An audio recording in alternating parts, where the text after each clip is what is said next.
pleasure, privilege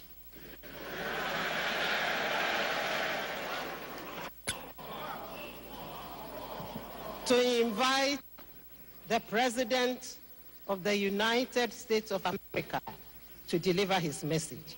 Mr. President.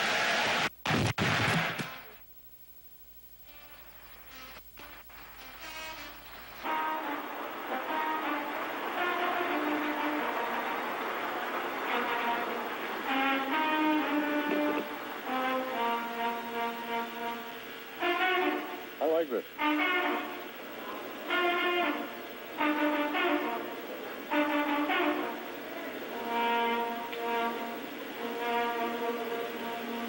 Thank you.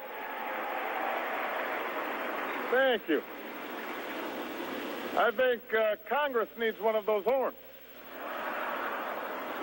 That sounds pretty good. Sounds like Louis Armstrong back there. Good afternoon, everybody. Good afternoon, everybody. It is a great honor for me to be in Accra and to speak to the representatives of the people of Ghana. I am deeply grateful for the welcome that I've received of Michelle and Malia and Sasha Obama. Ghana's history is rich. The ties between our two countries are strong, and I am proud this is my first visit to sub-Saharan Africa as President of the United States of America.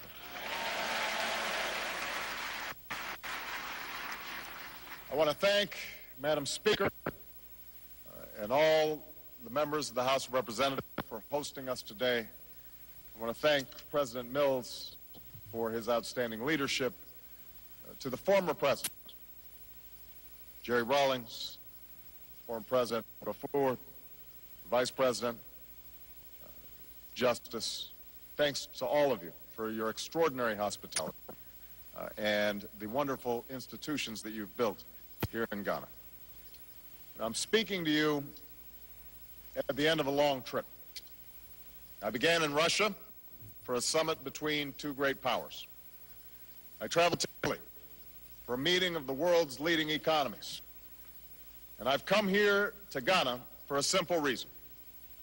The 21st century will be shaped by what happens not just in Rome or Moscow or Washington, but by what happens in Accra as well.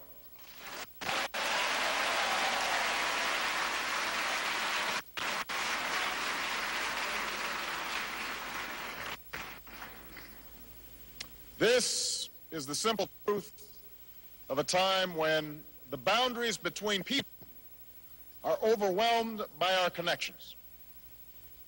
Your prosperity can expand America's prosperity. Your health and security can contribute to the world's health and security. And the strength of your democracy can help advance human rights for people everywhere. So I do not see the countries and peoples of Africa as a world apart. I see Africa as a fundamental part of our connected world, as partners with America on behalf of the future we want for all of our children.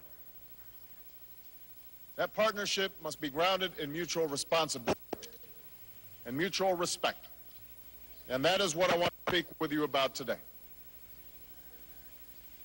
We must start from the simple premise that Africa's future is up to Africans. I say this knowing full well the tragic past that has sometimes haunted this part of the world.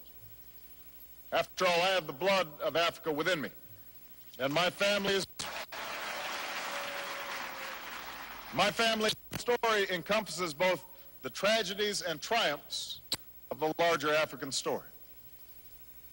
Some of you know my grandfather was a cook for the British in Kenya. And though he was a respected elder in his village, his employers called him boy for much of his life. He was on the periphery of Kenya's liberation struggles, but he was still imprisoned during repressive times. In his life, colonialism wasn't simply the creation of unnatural borders or fair terms of trade. It was something experienced personally, day after day, year after year. My father grew up herding goats in a tiny village, a possible distance away from the American universities where he would come to get an education. He came of age at a moment of extraordinary promise for Africa. The struggles of his own father's generation were giving birth to new nations, beginning right here in Ghana.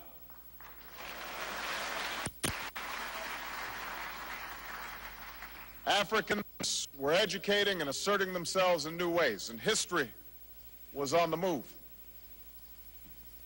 But despite the progress that has been made, and there has been considerable progress in many parts of Africa, we also know that much of that promise has yet to be fulfilled. Countries like Kenya had a per capita economy larger than South Korea's when I was born. They have badly been outpaced. Disease and conflict have ravaged parts of the African continent. In many places, the hope of my father's generation gave way to cynicism and despair. Now, it's easy to point fingers and to pin the blame of these problems on others.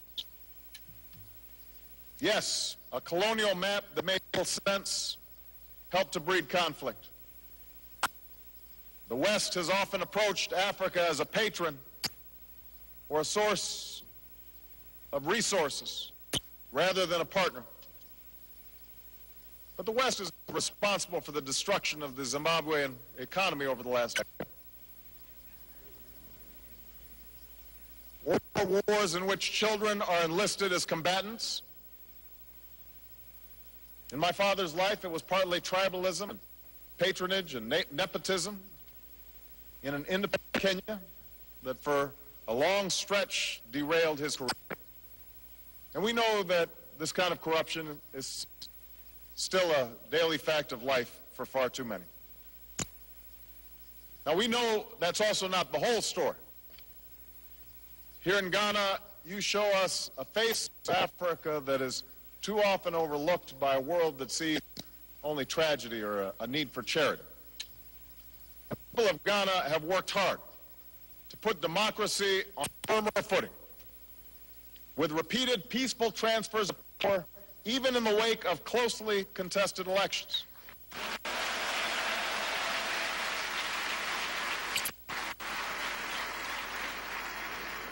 And by the way, can I say that for that, the minority deserves as much credit as the majority.